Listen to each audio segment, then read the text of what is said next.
Donc lui, il a fait il a développé en fait une forme de ce champignon-là qui est non sporulente pour qu'il soit consommé par les fourmis. Qu'ensuite le champignon, quand il va se développer à l'intérieur des fourmis, elles vont le manger et elles vont l'emmener en fait à l'intérieur de la colonie. Donc toutes les fourmis vont pouvoir consommer de ce champignon-là ou pas. Toujours est-il que la fourmi, elle va se faire coloniser par le champignon, et dès que le champignon il aura mangé et qu'il aura plus de nourriture dans cette fourmi-là, et ben c'est là qu'il va développer son carpophore. C'est là qu'il va développer donc l'organe qu'on va ramasser, de cordyceps, et c'est cet organe reproducteur en fait qui va inoculer toutes les autres fourmis de la fourmilière. C'est-à-dire que les spores vont se balancer à travers toute la fourmilière, et toute la fourmilière après peut se faire éradiquer juste par ce champignon. Par un champignon. Et c'est surtout ce qui est très intéressant, c'est que ça marche à l'intérieur des structures. C'est-à-dire qu'elles peuvent se cacher dans les interstices du bois et tout, aucun souci, le champignon. Ouais. À partir du moment où Surtout quand on a des termites, la spore est arrivée sur l'insecte, si l'environnement après est propice, parce que les champignons ils sont forts pour ça, hein, dès que l'environnement est propice, hop, ils colonisent, vont direct. Ils laissent pas de place. Ils laissent pas de place, c'est clair. Et donc en fait, autre application de ce champignon-là, le cordyceps. Après moi je suis pas médecin, donc je vais pas m'avancer dans des allégations thérapeutiques, mais c'est des champignons en fait qui sont connus et utilisés depuis des milliers d'années dans la pharmacopée chinoise pour soigner, pour guérir des maladies, pas d'allégations thérapeutiques, mais pour en tout cas aider l'humain à aller mieux, on va dire. Et Paul Stamets et bien d'autres, hein, des spécialistes de la médecine chinoise bien avant lui, en fait, ont établi par exemple que dans certains types de champignons, donc le cordyceps, ils l'appellent l'or vivant, parce que c'est le champignon le plus cher au monde, en fait, tout simplement. Je pourrais pas donner un ordre de prix au kilo, mais c'est un truc qui est gros comme une tête d'épingle quand on le ramasse, et en termes de poids, sec, c'est plus cher que le platine ou le diamant ou n'importe quoi. Ah oui, complètement. Du coup, pourquoi il pousse pas comme ça? Il pourrait, là, il y a des tas de personnes qui s'intéressent, parce que quand on connaît le prix économique du champignon là, hop, on en oublie en fait son utilité en médecine et en éco. On veut le reproduire, on veut en vendre, on veut le multiplier. Et donc en ce moment même, des tas de personnes sont en train de créer les itinéraires techniques de culture de ces champignons là. Ce qui est très intéressant en soi, mais si on sort uniquement du point de vue économique de l'utilisation de ce champignon-là. Parce que, mis à part celui-ci, il y a d'autres champignons comme le tramète queue de dinde, tramète versicolore. Parce qu'en fait, il l'appelle queue de dinde parce qu'il a vraiment une couleur et une forme qui fait penser à la queue d'un dindon. Avec les petites circonvolutions comme ça. C'est un champignon qui est magnifique d'ailleurs parce qu'on dirait un arc-en-ciel de couleurs quand on le trouve dans la forêt. Il fait en plus des tas de petites gondoles comme ça sur les troncs de bois morts qui colonisent. Et dans ce champignon-là, contiendrait des principes actifs qui seraient donc médicinaux et très utiles pour lutter contre les tumeurs cancéreuses. Voilà. Il y a une vidéo d'ailleurs que Paul Stamets aussi encore a fait, où il parle de ça, le fruit défendu de la médecine par les champignons, et où il aurait contribué en fait à aider à soigner sa mère à partir des tramètes queue de dinde. Est-ce qu'il y aurait une possibilité, je crois qu'on puisse même, je sais pas, peut-être même désirradier des zones avec des champignons? Désiradier, non, je pense pas. Non, là, je vais Désiradier, trop loin. Après, décontaminer complètement. Ouais. Complètement, en fait, notamment, je vais encore citer Paul Stamets parce que c'est quand même une référence pour les jeunes couillons comme moi, pour la décontamination aux hydrocarbures. Parce que si on part du principe en fait qu'un hydrocarbure, c'est un complexe d'hydrogène et de carbone, qu'on revient à l'idée en fait de mettre le carbone dans le sol, etc. Si jamais on trouve un être vivant, parce qu'on arrive à régler le problème des hydrocarbures en faisant quoi? De l'enzymation, ou même par procédé chimique, etc. En fait, on casse le truc, on en fait une bouillie dégueulasse, on peut plus rien faire avec. Mais c'est moins gros que ce qu'on avait sur le bord de la plage. Paul Stamets, lui, a inoculé en fait des gros tas de ce qu'on a ramassé pendant l'Erika, là, avec de la matière organique qui était mélangée dedans, donc il y avait autant des cadavres d'animaux que des bouts de bois, que des choses qui flottaient, etc. etc. Un environnement d'ailleurs très très difficile à coloniser, puisque ça sortait de la mer, donc il y avait du sel, etc. etc. Et en fait, on parle d'enzymes, les champignons digèrent avec de l'enzyme. Donc ce qui est intéressant d'avoir trouvé, c'est un champignon qui est capable en fait de liser cette liaison hydrogène-carbone. Parce que quand on lise cette liaison hydrogène-carbone, l'hydrogène, lui, c'est pas un truc qui va s'accumuler en forme solide dans le sol. Il va retourner dans l'atmosphère sous forme atmosphérique, et le carbone, lui, peut devenir en fait un bout de charbon, et donc nourrir les êtres vivants enfin, qui sont dans le sol. Là, ça devient accessible aux plantes. On me dit, si le champignon n'est pas comestible, a-t-il les mêmes vertus? Si le champignon n'est pas comestible, il ne Oui. faut pas le manger.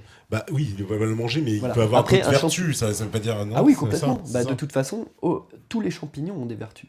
Si c'est pas une vertu qui intéresse l'humain, parce que quand moi je parle des champignons, vraiment je remets l'humain à sa place comme la fourmi tout à l'heure. Voilà, l'humain, ce n'est ni plus ni moins en fait qu'un des êtres vivants parmi la biodiversité d'êtres vivants qui constitue la vie sur la Terre. Et donc, quand tu sors de ce truc-là, bah, les champignons, ils ont des vertus en écologie, en agriculture. Il y a des tas de champignons qui ne vont pas pouvoir se consommer pour digérer la litière dans certaines forêts, comme les forêts de hêtres, où la litière est extrêmement dure à digérer pour des champignons. Donc il y a des champignons qui sont vraiment spécialisés sur c'est des petites feuilles en fait qui collent très très bien et puis qui font des tapis très très épais où il y a très très peu d'oxygène dedans. Bah, tu vas avoir toute une flopée de mycénoïdes, de variétés de champignons que si jamais tu les manges, tu peux subir des syndromes comme le syndrome muscarinien avec les mycènes. Enfin bref, il y a des tas de toxines qui sont produites par les champignons, mais qui ne font pas en fait que c'est un champignon qui est néfaste du tout, bien au contraire. Ces champignons-là, par exemple, si tu as une forêt de hêtraies et que tu les mets tu vas aider en fait à la matière, les feuilles à se décomposer, et donc en fait à ta forêt de se nourrir par elle-même, tout simplement. Alors que si tu le consommais toi, tu mourrais quoi.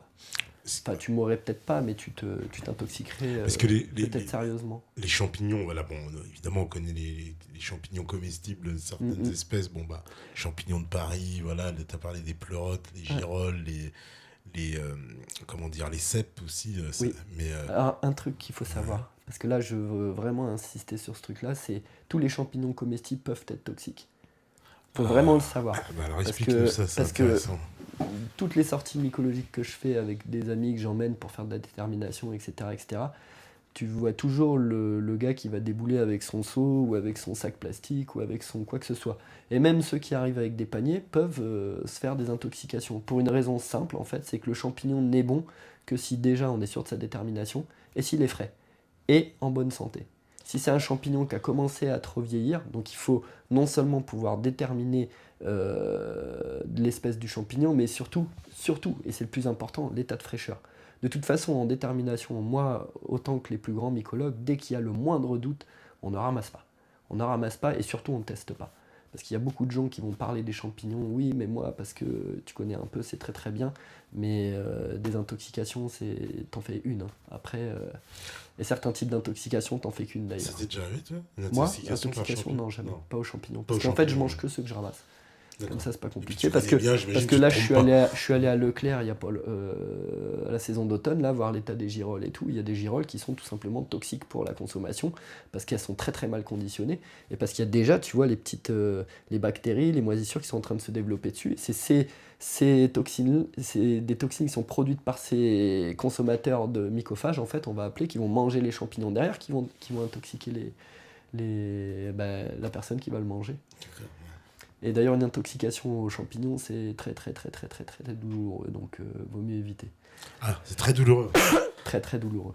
On Parce évite. que c'est vraiment interne. Il y a des différents types d'intoxication. Pareil, c'est pas vraiment ma spécialité. Pour éviter les intoxications et à m'y intéresser, je préfère faire de la détermination et être rigoureux et strict en fait parce que la détermination, on peut connaître le monde des champignons, on peut connaître tout un tas de choses sur les champignons, mais on peut se retrouver devant un champignon qui, quand on va faire son séquençage, va dire c'est celui-ci et se retrouver dedans et avec la forme qu'il a parce qu'on n'a pas l'habitude de le voir de cette forme-là parce que les champignons ont des types de morphologie complètement différentes en fonction de l'environnement dans lequel il a poussé. Le champignon qui va pousser au milieu du bois sous des arbres qui font 40 mètres, des choses comme ça, il va devenir bien gras, bien gros parce qu'il a la bonne fraîcheur, la bonne humidité, les bons nutriments dans le sol ou le bon arbre qui va bien le nourrir. Mais ceux qui sont dans des forêts beaucoup plus pauvres avec beaucoup moins d'hygrométrie ou qu'on va trouver même des fois juste en bordure, dans la zone en fait qui va faire tampon entre une prairie et une forêt, bah là il va prendre des influences en fait différentes du soleil, du climat, de la température et de l'hygrométrie qui vont faire qu'il va être plus rachis. Et des fois on va le prendre pour un autre, tout simplement. Les champignons, il ne faut vraiment pas se fier je sens que c'est le bon. Non, il faut faire un petit peu de détermination. Il faut s'intéresser en fait à la détermination. Et d'ailleurs, je voudrais bien... Enfin, je suis pas taxonomiste, moi. Mais c'est vraiment si on veut s'intéresser aux champignons, commencez par faire de la détermination, les amis, parce que non seulement ça va vous sauver votre repas, vous allez faire des heureux parce que vous commencerez à pouvoir ramasser et reconnaître des champignons qui vont faire plaisir à plein de monde, mais surtout vous allez voir la biodiversité des champignons et vous serez obligé de vous intéresser ensuite aux critères qui font que les champignons poussent dans des environnements comme ça, donc à tout ce qui est la symbiose ou la relation saprophytique avec les matières, etc. etc. Parce que en plus, c'est vrai que les champignons, pour les cuisiner, ça se met partout, quoi. On a envie de Partout. On a envie de les mettre partout. Il y a moi qui aime beaucoup ça. Alors, pareil, on est dans une époque malheureuse pour la consommation des champignons, on a trop pollué partout. Les champignons, ils ont cette capacité qu'ont les plantes aussi, en fait, de bioaccumuler des choses comme des métaux lourds, enfin des toxines, des choses comme ça. Et de par ces propriétés-là, en fait, et donc les éléments en plus qui bioaccumulent peuvent aussi accumuler la radiation, parce qu'on en venait tout à l'heure à ça. Oui, on pourrait effectivement dépolluer avec des plantes et des champignons la radiation, mais il faudrait les envoyer sur notre planète une fois qu'ils sont bien chargés, quoi. Parce que quand un être fait de la bioaccumulation, le seul moyen de l'enlever pour que ça ne repollue pas le sol, c'est de le sortir de cet endroit-là. C'est ce que font les champignons. Donc ça, c'est pareil, il faut être très très rigoureux en fait sur les endroits où on va ramasser les champignons. Il y a beaucoup d'endroits où on peut encore en ramasser. Il faut faire attention parce que je dis pas que vous allez tomber malade tout de suite, mais vous allez faire exactement comme le champignon ou la plante que vous allez consommer fait, vous allez faire de la bioaccumulation et il y a des choses qu'on accumule et qui ne s'évacuent pas ni par les systèmes de filtrage naturel du corps, donc pas par les reins, ni par le foie, ni par le sang, ni rien du tout. Donc il faut faire vraiment très attention. Et puis c'est quoi il y a la fameuse, comment dire, les pharmaciens à qui on va demander s'y connaît en champignons. Alors ça, c'est la tradition, voilà. C'est la tradition. Alors, mais semble-t-il, on m'a dit, méfie-toi, parce qu'il m'a dit, s'il connaît pas, il va dire, tu jettes tout. Alors, moi, je dirais, allez voir le pharmacien quand même, parce que lui, il va vous dire, jetez tout, et il aura raison d'ailleurs. Parce qu'au moins, le pharmacien va vous indiquer une chose qui est très importante, c'est qu'il faut être humble. Il faut être humble avec les champignons. Parce que si jamais on s'est trompé une fois, lui, en tant que pharmacien, enfin, faut comprendre un petit peu le gars qui va vous avoir dit si, celui-là, je l'ai reconnu. Parce que non, ils sont humbles, les pharmaciens. Ils savent très bien que c'est une matière, en fait, qu'ils étudient pas de manière extrêmement approfondie, en tout cas pas suffisante pour pouvoir vraiment indiquer aux gens. Par contre, ce que les pharmaciens savent faire, c'est prendre un livre et faire de la détermination macroscopique. À part si le pharmacien est passionné de mycologie, dans ce cas-là, lui, s'il veut vraiment vous aider, même il vous accompagnera, il organisera des sorties botaniques, des choses comme ça. Mais non, les pharmaciens, il faut aller les voir. Il faut aller les voir, en fait, ne serait-ce que pour... Parce que si vous avez des champignons bons et en grosse quantité et qu'il va les reconnaître tout de suite, au moins vous êtes sûr que ce que vous avez dans votre panier, vous allez en faire un bon gueuleton, quoi. Voilà. Ouais. Ils sont stricts et c'est bien. Donc suivons ce conseil. Pour ce qui est la consommation des champignons, en tout cas, ouais. Les pharmaciens sont stricts et c'est bien. Alors, une dernière question avant la pause. On me dit, l'invité pense quoi du couple Claude et Lydia Bourguignon? J'en parlais tout à l'heure à tes pas. C'est... En fait, ce que je vous parle ce soir quasiment vient de pas mal de choses que ces gens-là ont éveillé chez moi dans mon âme de paysan, quoi.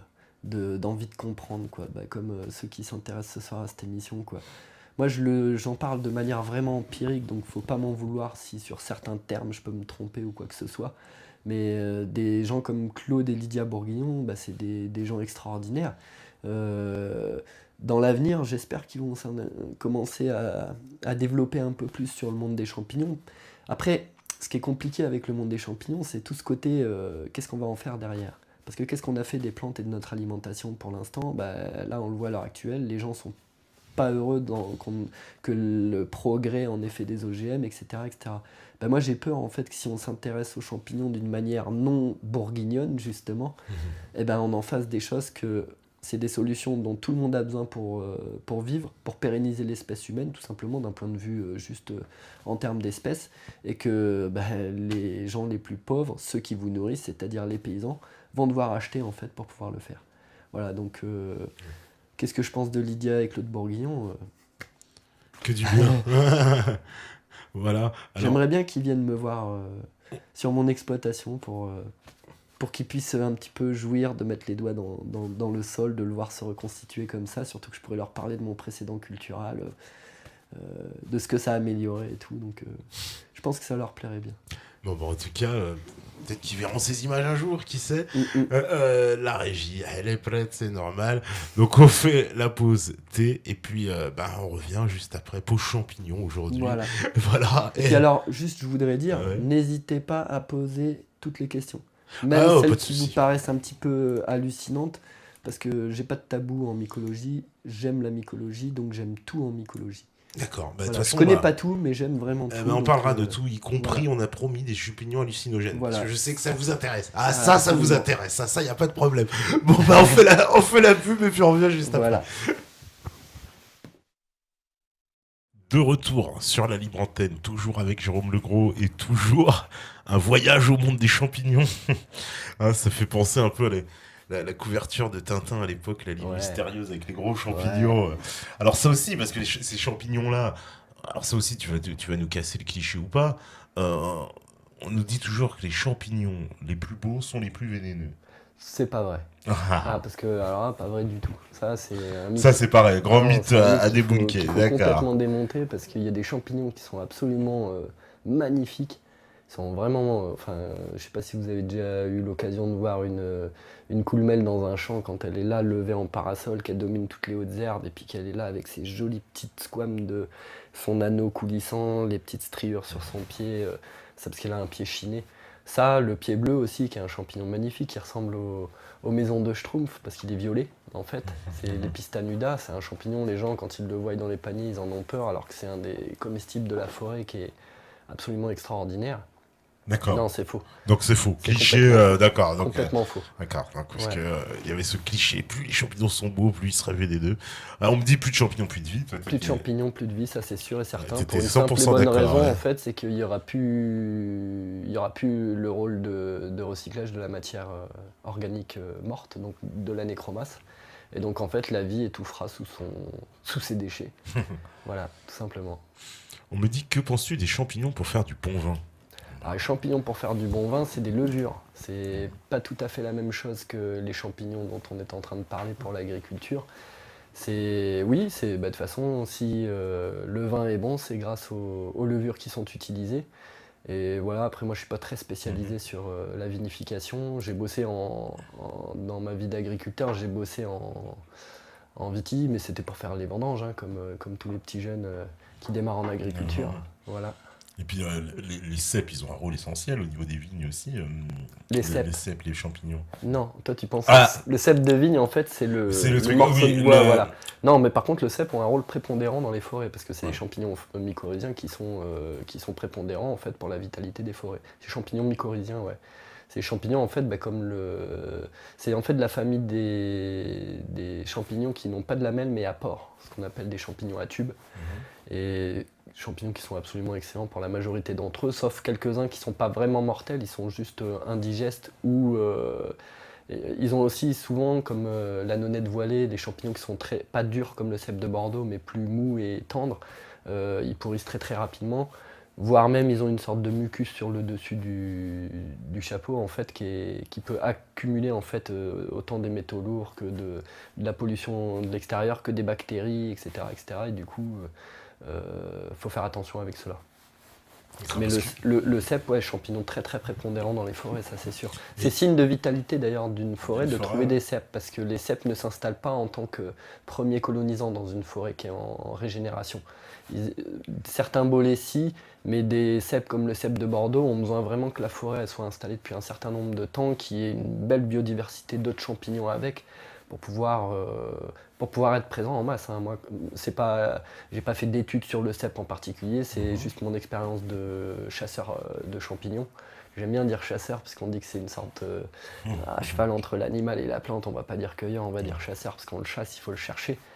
Et partout où j'ai trouvé des cèpes en grosse quantité, il y avait une extraordinaire biodiversité d'autres champignons, dont certains, et beaucoup d'ailleurs, que je ne connais pas moi-même, parce qu'on ne peut pas connaître tous les champignons. C'est une bonne santé si, je sais pas, je vais dans mon jardin, je vois plein de champignons. Ça dépend en fait. Si tu vois beaucoup de champignons d'une seule espèce, Non, plusieurs espèces différentes. ah oui, complètement. Ah, c'est Ah plutôt oui, un signe de complètement. bonne Ah bah santé. oui. Ah ouais. Ça veut dire en fait qu'il y a une grosse biodiversité au niveau des éléments nutritifs du sol, ou alors une grosse biodiversité aussi au niveau des plantes. Parce que si plusieurs plantes en fait ont été mycorhizées par 1, 5 ou 10 champignons différents, une belle biodiversité, hein, Claude et Lydia Bourguignon vous le diront, sur un espace de plantes fait que c'est un endroit qui est sain, quoi. Voilà. Alors, on me dit depuis des siècles, les champignons ont des vertus multiples, dont celle de soigner les maladies. Pourquoi de nos jours ils ne sont plus utilisés? Alors pour être tout à fait honnête, je crois bien dans la pharmacopée française, on les a jamais utilisés. Ah, d'accord. Voilà. Ouais, d'accord. Tout à fait C'est honnête. chez les Chinois, Là, c'est ça là, que tu on, disais, ouais. là on commence à en voir un petit peu partout, là, des extraits de Cordyceps sinensis, du Tramète versicolore. Alors, aussi des champignons gustatifs, le champignon parfumé chinois qui est appelé je me souviens plus le nom japonais, qui est un champignon en fait qui aurait des propriétés anticancéreuses. Il y a d'autres champignons comme ça, le champignon noir chinois qu'on trouve dans les nems, Ouais. qui est en fait un champignon que tout le monde a certainement déjà vu dans un petit bosquet de sureau qui s'appelle le Auricularia auriculajudae, qui a une forme d'oreille rouge en fait. Ce champignon-là, en fait, c'est le champignon noir chinois. Donc, c'est un champignon qui aurait aussi a priori des propriétés. Je dis bien a priori parce que moi, je suis absolument pas spécialiste là-dessus. Je suis sûr et certain que des champignons ont des propriétés médicinales, mais on n'a pas, moi, j'ai pas la culture, j'ai pas la connaissance en fait pour pouvoir en parler. Et même à l'ancienne, on va dire dans les cultures. Alors, en Chine, par contre, Ouais. si, plusieurs milliers d'années que la pharmacopée chinoise utilise les champignons. Et de manière vraiment. Ils en mettent partout, vraiment. Un champignon médicinaux, ils en mettent partout. Le reishi, là, le ganoderme nuisant, ils en font du thé. Je sais qu'en aussi pays de l'Est, Russie, aux États-Unis, commence aussi à le développer. Là, le thé de chaga, donc c'est un champignon en fait nécrotique qui est affilié au bouleau, mais qui a besoin en fait d'être dans un environnement un peu plus boréal que le nôtre. Nous, il fait trop chaud en gros pour que ce champignon-là se développe. Parce que après aussi, voilà, en fonction des espèces de plantes pour lesquelles certains types de champignons sont affiliés, c'est pas parce que la plante sera dans l'endroit qu'on va trouver le champignon. Des fois, on va être trop au sud pour certains champignons, ou des fois trop au nord pour d'autres champignons. Mais c'est pas statique, jamais. Je sais par exemple qu'a été trouvé de l'amanite des Césars en région parisienne, dans la forêt de Fontainebleau. Alors que normalement c'est un champignon qui est connu en fait pour être thermophile, pour vraiment aimer les forêts en fait sèches du sud de la France, quoi. Qui est un champignon d'ailleurs qui était consommé à l'époque par Jules César. Voilà, c'était un de ses mets préférés. D'accord. Alors, qu'est-ce qu'on me dit encore? Jérôme sait où il en est dans la recherche sur les champignons assimilant la radioactivité. Bon, bah, Alors, moi, c'est très simple, hein. Là, je vais bientôt m'équiper en fait comment on appelle ça, un dosimètre, voilà. Parce que justement, j'ai tellement peur de la radioactivité et de la capacité en fait d'accumulation, de bioaccumulation des champignons, que si vraiment à un moment donné, je vais me mettre, parce que je n'en produis pas encore des champignons, je les utilise uniquement en fait pour dégrader mes matières. Au niveau de mon exploitation qui est toute petite, hein, donc faut pas imaginer un gros truc, non non. Et puis en fait c'est énormément d'expérimentation, donc au point en fait que comme moi je fais vraiment beaucoup de plantes différentes, j'en suis arrivé en fait à imaginer en fait des unités de compostage parcellaire en fait avec des champignons. Donc en fait des sortes de petites stalles dans lesquelles on mettrait de la matière organique et des conditions propices à ce que le champignon intéressé par ce substrat-là se développe, pour pouvoir en fait après restituer ça à mon agroécosystème, donc à mon sol, tout simplement. C'est pour aider en fait le sol à aller plus vite, parce que le sol dans la nature subit la saisonnalité. Les gens qui font de l'horticulture d'intérieur le savent très très bien, puisqu'ils font de l'horticulture d'intérieur pour pouvoir lutter contre la saisonnalité.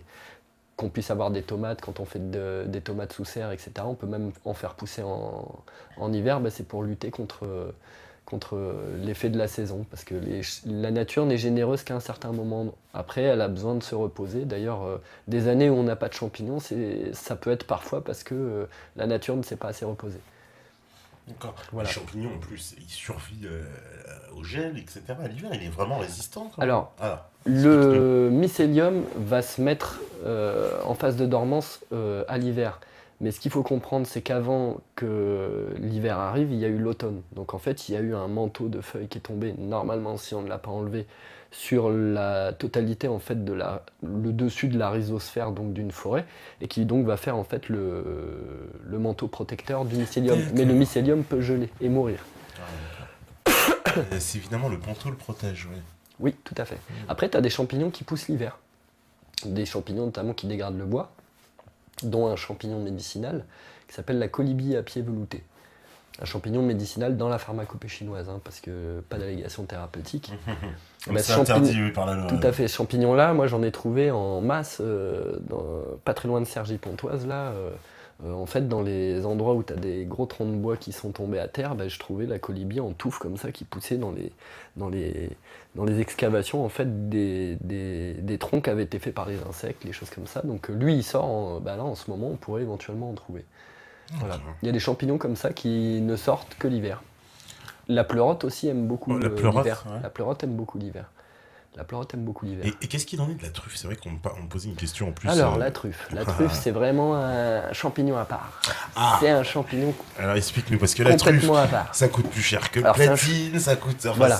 Alors, par rapport à pas mal des champignons qu'on parlait avant, en fait, on classe en gros, parce que comme je vous disais, je suis pas taxonomiste, les champignons en deux grosses familles pour pouvoir les reconnaître un peu plus facilement. On va voir les basidiomycètes et les champignons ascomycètes.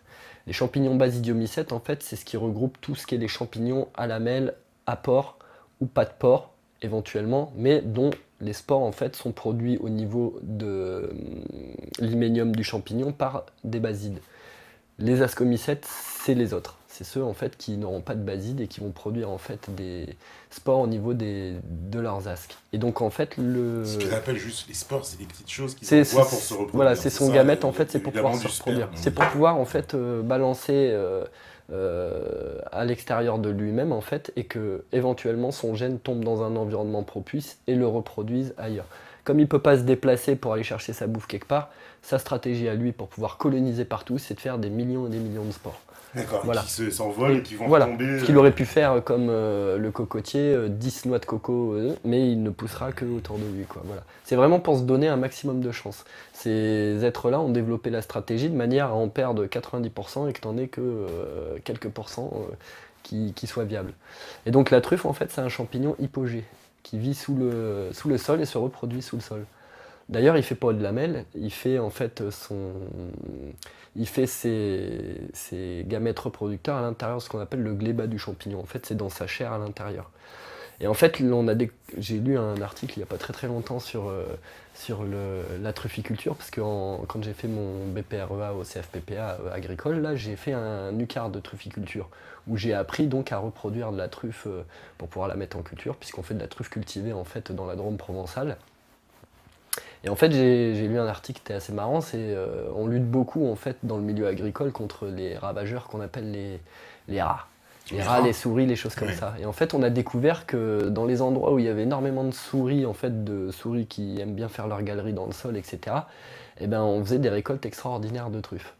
Et en fait, pour une raison très très simple, c'est que les souris, en faisant leur galerie comme ça, elles adorent se nourrir de la truffe qu'elles trouvent au pied des racines, et du coup, comme elles font des galeries qui peuvent des fois partir à plusieurs centaines de mètres de l'endroit où la truffe a été mangée, elles envoient la truffe, elles disséminent en fait les spores de la truffe dans leurs excréments, dans les résidus de relief de nourriture qu'elles peuvent avoir sur leurs moustaches, etc.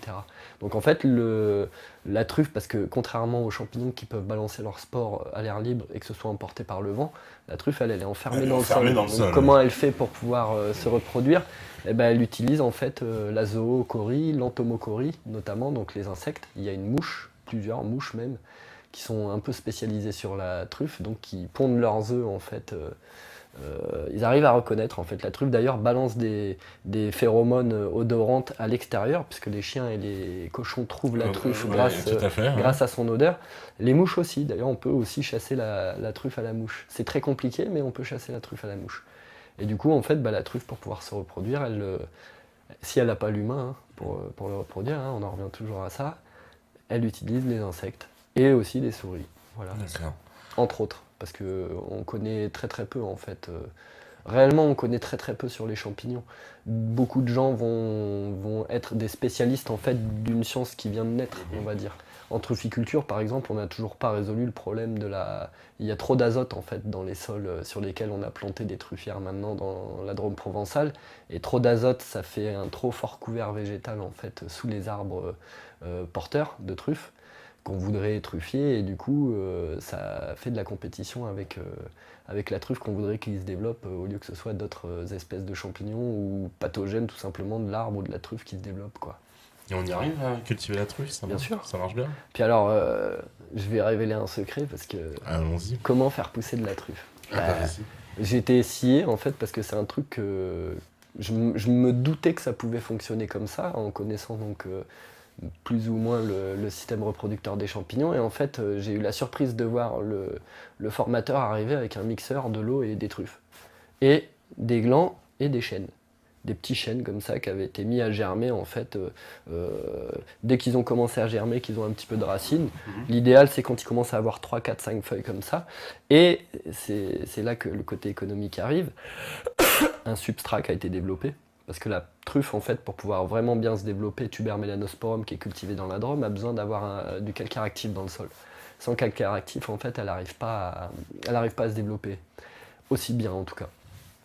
Et du coup, la recette pour faire pousser de la truffe, c'était... Il a mis de l'eau dans le mixeur, il a pris la truffe, il l'a mise fraîche dans le mixeur, il a mixé le truc comme ça, et après on a étalé ces substrats qui étaient en fait une sorte de papier sopalin avec un petit peu de sol tout simplement dedans, pour permettre à l'arbre qu'on allait poser ses racines dessus de se nourrir, le calcaire actif pour que la truffe dise ouais je suis dans un environnement propice pour moi, et après on prend une cuillère à café et on saupoudre les racines avec du thé de truffe, quoi, on va dire, sur les racines. Ensuite, on ferme ça, on met dans le sol.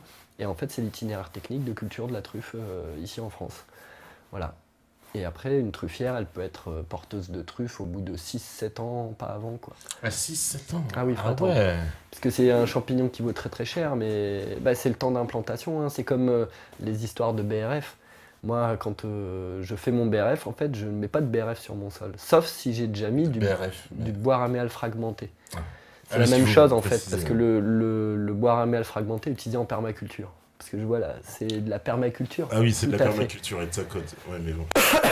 Et en fait, le BRF utilisé en permaculture, mais tous ceux qui utilisent le BRF en permaculture savent que si jamais on met du BRF frais dans un sol qui n'a jamais consommé de bois, on va avoir en fait une fin d'azote. Fin d'azote, pourquoi? Parce que des champignons et des éléments qui vont commencer à consommer le bois vont avoir besoin de l'azote du sol pour pouvoir manger ce bois-là. Problème d'ailleurs qu'on résout plutôt bien si jamais à notre BRF on rajoute quand même un petit peu de feuilles. Moi je sais que quand je fais mon BRF, je prends tout, les ronces, toutes les petites branches qui font moins de 2-3 cm de diamètre, avec les feuilles, je broie tout et je mets. Et pas de fin d'azote, puisque les plantes qui poussent au pied de ce BRF que je mets en stalle de compostage. Parce que je le composte 1 an avec le mycélium, le temps que le mycélium colonise, et ensuite je le pose en couverture dans le sol. Je l'enfouis pas. Je le pose en couverture sur le sol. On me dit, je me suis toujours posé comme question, pourquoi est-ce qu'il y a des champignons comestibles, comme les trompettes de la mort ou les cèpes, et d'autres qui ne le sont pas, voire pire, qui peuvent être mortels, tels que les champignons de la famille des amanites, qui contient le champignon le plus dangereux, l'Amanita virosa, plus connu sous le nom de l'ange de la mort. Alors, Amanita virosa, mais l'amanite phalloïde, c'est quand même considéré comme le champignon le plus mortel qui existe, quoi. Alors, ces champignons-là, Très, c'est quoi? J'en mange, je m'en mets dans ma pizza, c'est terminé? C'est terminé. Après, il y a eu des remèdes. Il y a eu des remèdes qui ont été trouvés en fait pour ne pas mourir d'une intoxication à l'amanite phalloïde, mais je vais pas en faire pas en faire la promotion ni la recette. Mais où est-ce qu'on les trouve ces champignons là? Partout. Partout, surtout l'amanite phalloïde, vraiment on la trouve dans les endroits où on trouve les meilleurs champignons, donc du coup il faut être très très rigoureux. Parce que l'amanite phalloïde, en fait, on peut la confondre très facilement avec... tu as entendu parler du rosé des prés? Rosé des prés, non? Même famille, champignon de Paris. Voilà, champignon de Paris, qui est le champignon le plus cultivé en France. C'est de la famille des agariques, en fait. Je les trouve où, ces champignons? N'importe où, tu te dis, en France? Rosé des prés, dans les prés. D'accord. L'amanite phalloïde, elle a cette particularité en fait de pouvoir pousser autant dans le bois qu'en lisière de bois. Moi j'en ai trouvé dans les prés. C'est vraiment un champignon qui n'est pas exigeant du tout Mais ça fait quoi quant comme à son effet? lieu Ça de pousse. provoque un arrêt cardiaque? Ça tue. Alors, il y a Ouais. plein de toxines. Je connais pas les. Ouais. Je suis pas chimiste pour pouvoir parler des toxines. C'est toxique. Point barre. Quoi. C'est Mhm. des champignons qui sont considérés comme mortels à très très petite dose. D'accord. Donc, Donc mes meilleurs ennemis, je leur fais une quiche, je leur mets des exactement. Avec un champignons petit et peu d'amanite tout passe phalloïde, bien. au lieu de mettre Venez manger à la maison, les gars. au lieu de mettre du cèpe de Bordeaux. D'accord. Non, mais je vais préparer des tartes. Après, il y a des champignons qui soupeux. étaient considérés comme. Il y a des champignons qui étaient considérés comme comestibles, comme le Gyromitre esculentes, Mhm. qui est un ascomycète en fait de la famille des morilles, mais qui contrairement en fait à la morille ne fait pas des petites alvéoles sur son chapeau, fait des circonvolutions cérébriformes. On dirait un peu du cerveau quoi, avec un gros pied blanc comme la morille. Et en fait, Ouais. ce champignon-là, en fait, des gens ont été intoxiqués par ce champignon-là après l'avoir consommé, soit parce qu'il n'a pas été suffisamment cuit, Mhm. soit parce qu'il n'a pas été bien conditionné, parce que en fait les champignons comme les morilles, la morille est toxique en fait, les gens ne le savent pas, mais la morille fraîche c'est toxique. Si on mange la morille crue c'est toxique. Elle a des toxines en fait qui sont hémolytiques, qui vont détruire les globules rouges. Et en fait, ces toxines-là, par contre, sont ce qu'on appelle thermolabiles, c'est-à-dire qu'en fait, elles disparaissent, leur action en tout cas disparaît au séchage ou à la cuisson. Et c'est pour ça qu'en fait, il faut vraiment bien faire cuire les champignons. D'autres champignons aussi, comme le clitocide nébuleux, étaient très très consommés, surtout en période de famine et de disette. Mais c'est un champignon en fait qui affectionne vraiment les sous-bois très humides, avec de la matière pourrissante, voire même putride. On le trouve partout, ce champignon-là. Et le problème qu'il a, c'est que s'il n'est pas consommé très jeune et très propre, il peut faire des super gastro-entérites, il peut vraiment D'accord, rendre même très les très morilles, malade. donc faut bien les cuire. Parce que ça, Ah, les morilles, la morille crue est un champignon toxique. Si on ne sait pas ça, en fait, les on peut... champignons de Paris, non? Non, champignon de Paris, non. Ça, on peut consommer cru. Cèpe de Bordeaux, on peut le consommer cru. Il y a beaucoup de champignons qu'on peut consommer cru. D'accord. Oui, parce que S'ils j'ai vu sont- des gens manger des s'ils sont champignons frais et crus. propres. Ouais. Parce que s'ils sont... Frais et propres, ça c'est Frais important. et propres. Alors, même Ah quand oui, je les oui, achète oui. au supermarché, j'ai intérêt à les laver. Ben moi, je les achète pas au supermarché parce que je vois. Enfin, j'ai vu ce que je vous disais la dernière fois, j'ai vu les girolles dans l'état où elles étaient. Je savais que si jamais je les consommais et que je les cuisais mal ou que j'étais dans un état un petit peu fébrile ou quoi que ce soit, ça pourrait me rendre malade. Donc il faut être vigilant parce que des gens ramassent des champignons des fois mais ne connaissent pas forcément en fait ces problèmes qu'on peut avoir avec les méthodes de conservation des champignons parce qu'on croit que ça vit parce qu'il reste beau comme ça, hein, mais très vite en fait ces champignons peuvent attirer des bactéries mycophages peuvent se développer dessus et le couvrir de toxines quoi, et donc nous rendre malades quand quand on va avoir envie de le consommer. Alors, on me dit, je repose la question différemment. Bon, on n'a pas vu la première, tout va bien. Sait-on reproduire tel ou tel champignon ou faut-il savoir préparer le sol pour favoriser leur arrivée? Voilà. Je connais la culture du champignon de Paris, mais pas le reste. C'est normal, c'est parce que c'est un champignon, ça profite. Alors ça dépend ce qu'on veut faire. Excusez-moi, j'ai un chat dans la gorge. Alors les champignons symbiotiques, c'est difficile de les faire cultiver. C'est très difficile. Moi, je fais de l'expérimentation d'ailleurs en ce moment pour voir si ça peut fonctionner comme la truffe. On cultive beaucoup plus les champignons saprophytes, qui se nourrissent en fait de matière organique morte. Notamment donc la pleurote, champignon de Paris. Qu'est-ce qu'on fait On fait énormément de champignons saprophytes aussi pour la médecine. En Chine, on fait le ganoderme luisant, qui pousse aussi sur du bois.